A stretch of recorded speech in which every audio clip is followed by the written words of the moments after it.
orang yang senang mancing ini biasanya orang introvert. Dan pada saat mancing itu dia bukan sekedar mancing, dia mikir. Dia mikir. Ya. Nah, tinggal sekarang di rumah bisa nggak dia mikir dengan santai, tidak dihubra-hubra, tidak didesak-desak gitu. Ya. Itu nggak tahu ya. Sesungguhnya nggak tahu karena tadi informasinya nggak terlalu banyak ya. Makanya tadi informasi bahwa mancing sampai subuh, mancing kan mancing ikan maksudnya kan? Apa mancing kemarahan? Yang mana? Mancing ikan kan? Makanya kok sampai subuh? Itu di mana itu? Gitu. Itu aja masih Ibu Isa informasinya belum jelas ya. Nah, tapi Bu Isa cuma bisa kasih tahu bahwa semua orang yang suka mancing itu orang introvert, orang pemikir dan pengamat itu, ya. Karena dia betul-betul ngamatin, dia mikir dan dia menikmati pemikiran-pemikirannya. Hanya itu tadi kok bisa sampai subuh dan setiap hari.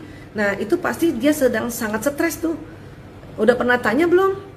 Ya, dan kalau nanya sama suami, tolong intonasi suaranya yang cakep dong, yang lembut gitu, atau minta waktu, atau temenin juga mancing, sambil mancing baru ngobrol.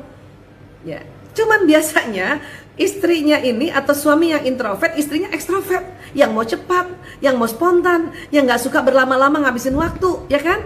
Biasanya begitu tuh padanannya atau dia punya pasangan, soulmate-nya kayak gitu, ya. Jadi makanya jadi gemes, nggak bisa nemenin suami. Suami juga mungkin tertekan, suami juga mungkin bising kalau selalu di dondor-dondor atau di pressure. Makanya cari aman dia mancing.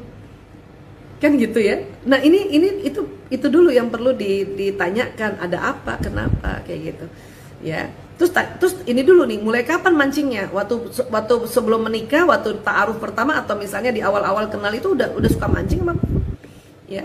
Kalau misalnya baru-baru ini, ya itu tadi bisa jadi dia stres ya, bisa jadi dia stres, dia nggak ada mengungkapkannya susah, karena biasanya orang introvert itu suka males ngomong sama istrinya. Kenapa? Pengalaman sebelumnya baru ngomong satu kalimat, istrinya udah 10 kalimat, itu lagi yang bikin dia pusing. Makanya mendingan dia liatin ikan. Ya, tapi jangan salah loh, dia mancing itu bukan diem aja, itu dia lagi ngomong sama siapa? Sama dirinya. Dia sedang cari solusi itu. Dia sedang cari solusi. Ya, itu yang perlu kita pahami satu, dan bikin kita tenang dulu ya, bikin istri tenang, dan kalau perlu temenin supaya kita tahu ada apa ya gitu. Ya, walau alam bisa atau tidak, tetapi usahalah karena ini sebuah ikhtiar, dan inilah juga yang membuat nanti sang istri menjadi ladang amalnya ini, menemani suaminya mancing. Ya Allah, saya baru tahu tuh ada mancing sampai subuh. Di mana tuh juga nggak tahu ya. Jadi punten, jadi nggak bisa kebayang ya.